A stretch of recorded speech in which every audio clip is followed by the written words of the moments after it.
Hey everybody, greetings. How you doing today? Hope you're well. Welcome to the Food Fight Club. Gonna get used to that, don't worry. My name's Charlie. I appreciate you coming. Thank you for watching. Um, I'd really appreciate it if you could hit the like button, subscribe to the channel so you'll get the videos, hit that little bell notification. Share it with somebody you would like to, share the content with, and leave a comment below.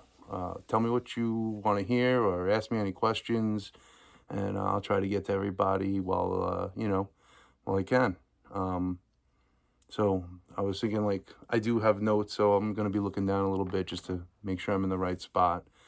But telling my story, I think the best place to start is in the beginning. So let's go. All right. So I had a very normal early childhood, very happy, big Italian family, lots of relatives and cousins and stuff, and everything was great. Um, and I also want to explain one thing from my point of view, excuse me, or your point of view. I don't want to come off like I'm crying or like I'm some victim. I don't believe for myself that I was a victim of anything. And, one of my core beliefs is life doesn't happen to you, it happens for you. So it took me this long in my life to figure out that this is maybe what I'm destined to do. Share my experiences and help people through similar experiences. So hopefully, we all benefit from it. So like I said before, I digress. Everything was fairly normal. I was, having a great time as a little kid. And like I had said in my first video, it was always like a little chubby as a baby, like everybody's got that little tummy. But when I got into the first grade, uh, I got made fun of on the playground. So it was really kind of traumatic. And it kind of took me out of myself as being that happy-go-lucky kid, and it put this like false kind of persona on me. Like, it made me feel like, wait a second, I'm different. Kids don't like me. What did I do? I got made fun of for being chubby. This kid was calling me fatso and this and that. So it really kind of was like I still remember it. So it was definitely, traumatic, if you want to call it that, or, it was like a defining moment that I let define me instead of me defining the moment. So, I went back home, like I said in the first video, I told my parents and they were telling me to do all this stuff. And I think that set my mom off because she already had like she was already predisposed with her eating disorder. And I think it just went against her grain, excuse me, uh, for having a kid that wasn't normal. So she was already like, had a twisted view of self-image, I guess, because she was bulimic, or, I mean, not full-on bulimic, but she definitely had those tendencies. So she made it a point to talk to the doctor and the pediatrician, and she would take me there for my school checkups, and I dreaded it every year because it was always the same old story. My mom wanted me to be thinner, and the doctor would tell her, "Oh, he can't have soda, and he can't have starches, and no bread, and no pasta, no rice, nothing like that, and, you gotta be careful with him, and da da da." All while I was, like, laying there on the table, and they were just I remember, talking about me like I wasn't even there. which made me feel great, as you could imagine. And it made me feel defective, it made me feel like, I don't know, invisible, which was a big reoccurring theme in my life as a young guy, in my family. Um, so yeah, through this whole process, my mom kind of like passed on her disorder to me, and the dieting started, you know, not letting me have. I mean, we were Italian, so like every Sunday was pasta day, and I'm limited to half a bowl or whatever. I'm not going to get hung up on portion size, but my mom was very vehemently against me eating these foods. She would, you know, whatever, get angry, like, no, you can't have that, and like I remember, when I was growing.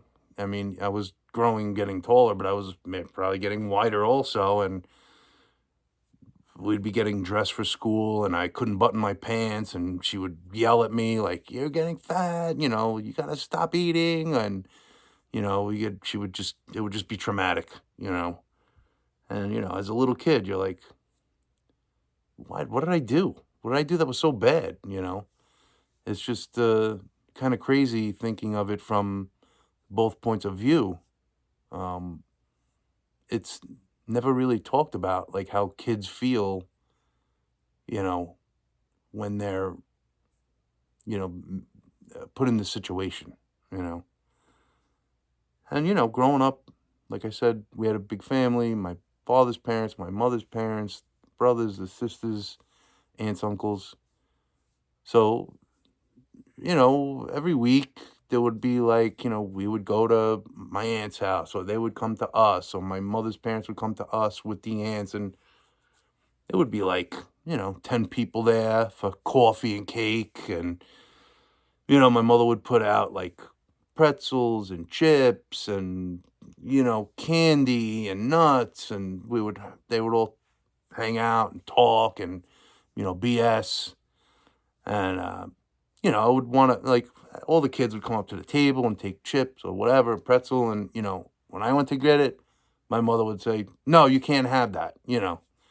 She would yell at me. She would like, and, everyone else would be like, "Let him have it," and she'd like, "No, you can't have it." And I'd say, "Why?" And she'd be like, "You're too fat, go inside, go play," So that sucked, as you can imagine, as a kid. And, that just was another piled on top of all the other stuff.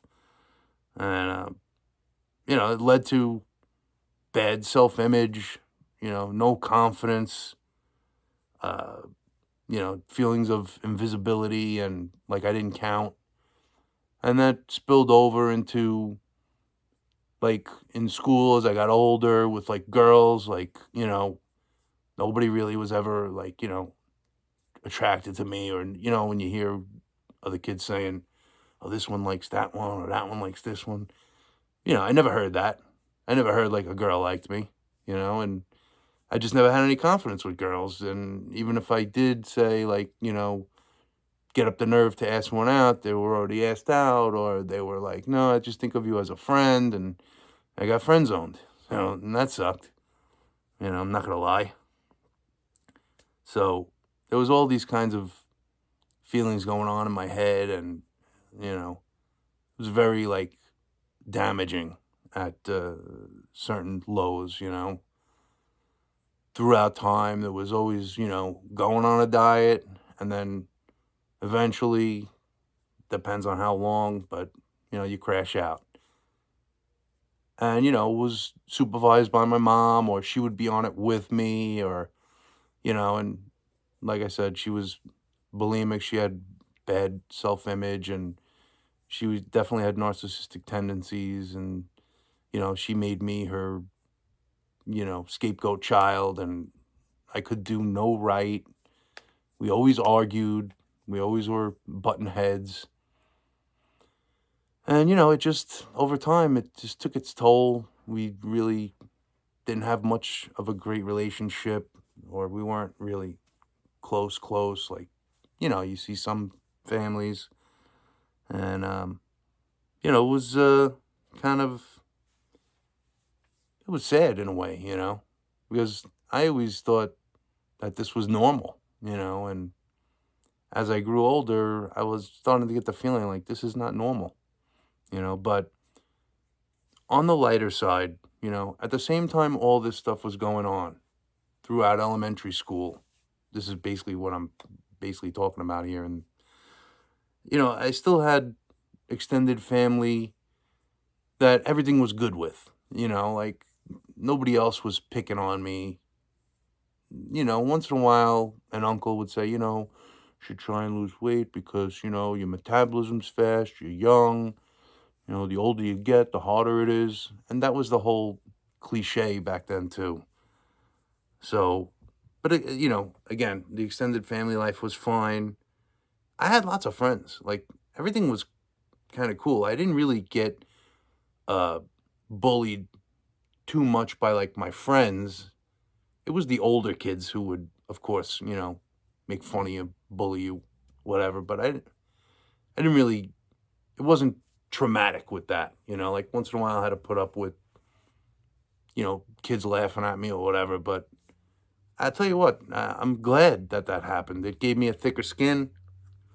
And, it's a part of life. I think probably everybody watching this got a little bullied once in a while here and there throughout their life.